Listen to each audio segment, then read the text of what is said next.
Hi guys! Magandang gabi. Welcome back po dito sa Kendara SIU channel for showbiz update. Andito na naman nga po akong muli nagbabalik. Ang nagmamaganda ninyo kachismosang Kim Pao, wala na pong iba. Ang Lucareta si Kendara upang maghatid sa inyo ng latest update and fresh happenings patungkol kina Kim Chiu and Paolo Avellino. And para nga sa gabing ito ang tatalakayin natin at pag-uusapan ay may kinalaman na dito sa Kim Pao na mas maigi pa nga na ilayo po muna ni Paolo si Kimi sa dami pa namang naglalabasan ngayon na alam niyo yung parang way na rin para paputulin po ang tambalan ng Kim Pao. Syempre hindi naman tayo papayag doon. No? Pero bago po ang lahat ng yan guys, sa mga hindi pa nakaka-subscribe dito sa ating channel, maaari lamang na pindutin po ninyo yung subscribe button natin at notification bell na nariyan sa baba upang kayo ay maging updated po at ma-notify tuwing may bago tayong chika at balita hinggil sa Kim Pao. Basta mga balita po na may kinalaman na kina Kim Chiu and Paolo Avellino, sagot na po natin yan. And bilang paninimula po natin guys, nais ko po muna magbasa ng ilang mga comments from ating mga taga-subaybay hinggil sa nagdaan nating balita, lalong higit patungkol dito sa naging Christmas ball, patungkol dito sa naging interaction ng Kim Emerald. So nagbigay ng reaksyon ang ilang mga fans dito ng Kim Pao sapagkat ito yung mainit na pinag-uusapan ngayon sa social media, naglalabasan, nagsilipan na po ang mga fans ng Kim Emerald. And alam nyo, mayroon din silang sinisigaw sa management, meron din silang hinihiling ang comeback movie naman daw po ng Kim Emerald kasi kinilig daw po ulit sila. Alam niyo yun, para bang bakit daw sila kinikilig? Alam naman nilang tapos na po ang Kim Emerald, So, yung kanila pong interaction, dalawa, para bang nabuhay ulit yung kanilang mga dugo. So, ayun, nagre-request tuloy sila na baka naman isang matured role pa man din po ang kanilang hinihingi sa Kim Emerald. Siguro kaya matured role ang kanilang hinihingi ay dahil during the Kim Emerald ay mga pabebe times pa, mga tweetams pa talaga. Kaya matured role naman yung kanilang hinihingi. Nakoy! Isang bagay na hindi po pahihintulutan ng mga Kim Pao fans yan, di ba? Syempre, lalo na mga love scene, hindi maaari. Hindi papayag ang mga Kim Pao fans niya. So, palakasan na lang siguro sa ngayon. Kung sino yung mas malakas ang tinig siyang pakikinggan ng management.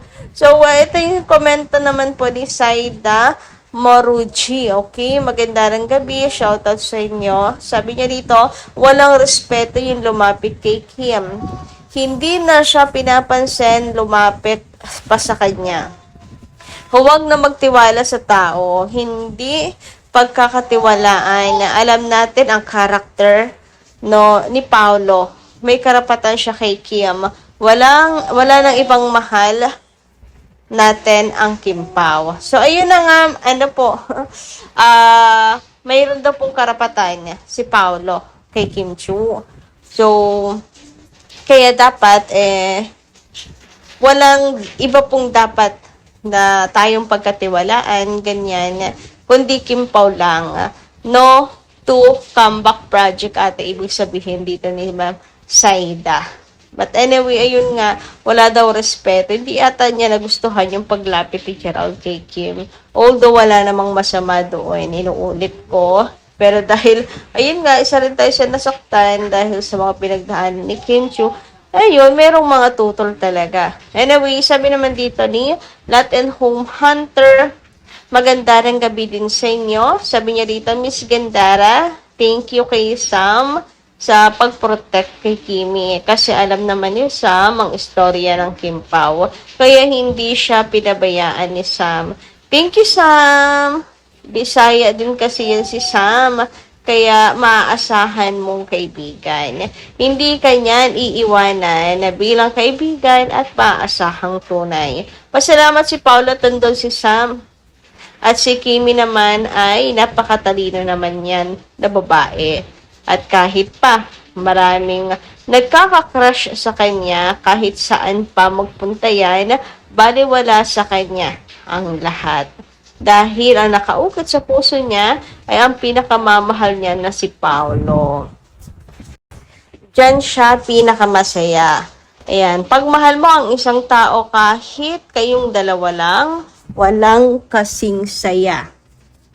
And congratulations, Kim, for Loyalty Award last night. And sa iyo, Miss Gandara, sa mga ayuda na pinapaabot mo sa amin. Kim po forever. God bless us all. Take care, everyone. And ma-highlight ko lang yung sinabi ninyo, Latin Home Hunter. Tungkol po doon sa napakatalino ni Kim Chu. So, ayan, nakikita nyo rin naman nga po kay Kimi na ganun pa man, nilamitan man po siya, nagbeso man po sila ni Gerald. Alam po ni Kim yung limitations niya. So, tamang hanggang beso lang, umiwas na si Kim. And, kasi para saan pa? Para makipagtsikahan pa. Para saan pa? Para magtagal, So, tama na yung beso, sabay alis na. Ganon.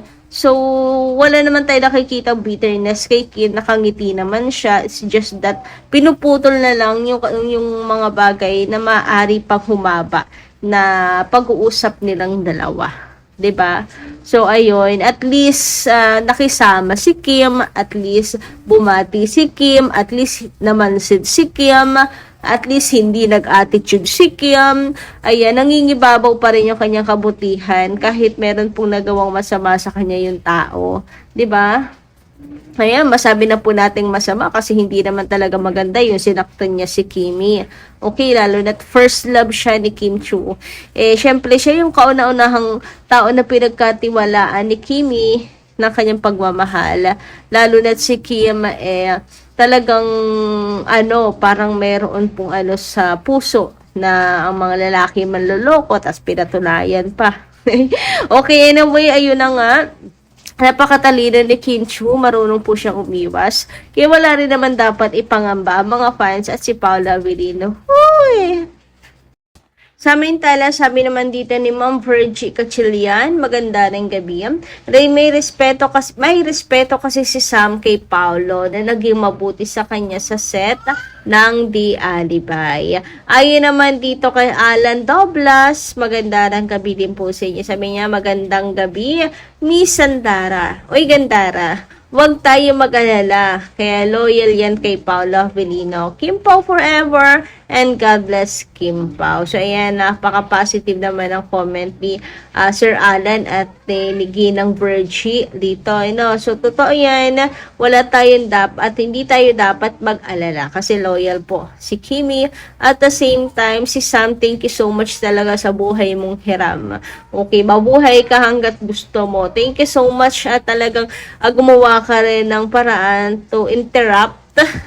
Ayan, at malayo rin Gerald kay Kimi. O, diba? At tapos, na right place pa siya. Diba? Tabon na tabon sa camera eh. Anyway, ayun na nga. Hindi kita sana sa camera yung beso nitong Kimi Rauld. Anyway, ayun na nga. Since may mga nagre-request, movie, etc. Ang ingay talaga. Opo, hindi natin may kakailan. Maingay po talaga ngayon yung Kimi Rauld Fines. Maganda talaga na ituloy ang bakasyon ng Kim Pao. Mas maganda nga siguro talagang ilayo muna ni Paolo si Kim. So, nabalitaan naman na po natin yan nung nakaraan. Na-vlog ko na rin po yan nung nakaraan. Nasa holiday nga po. Ayan, ay magbabakasyon po ang Kim Pao. So, sabi nga nung iba, nako, sana with the Chu Fam na lang at saka Avellino Fam na lang, tapos share na lang din sa mga fans para kasama mga fans at hindi sila mamiss. Pero mukhang this time mas mahalaga nga po ata na mailayo muna si Kim ni Paolo. Ang komento ngayon ng mga fans upang sa ganun ay matigil nga daw po ang ilusyon, matigil ang dilulus, ayan, na magkakaroon ng comeback project ang Kimi Rauld para hindi na rin sila mag-ingay, para tumahimik na rin sa pagdidemand. So maganda nga ilayo daw po muna ni Pao si Kimi. So kayo guys, anong palagay ninyo? Pero ayun naman, may issue man o wala, for me naman kasi is deserve po ng Kim Pao magbakasyon. Lalo na't kakatapos lang nila ng taping. So, talagang dapat po silang magpahinga. So, yun lang muna guys ang ating update. Maraming salamat po sa inyong pakikinig. Kita-kits po tayo muli sa mga susunod nating chikas. Marami pong salamat.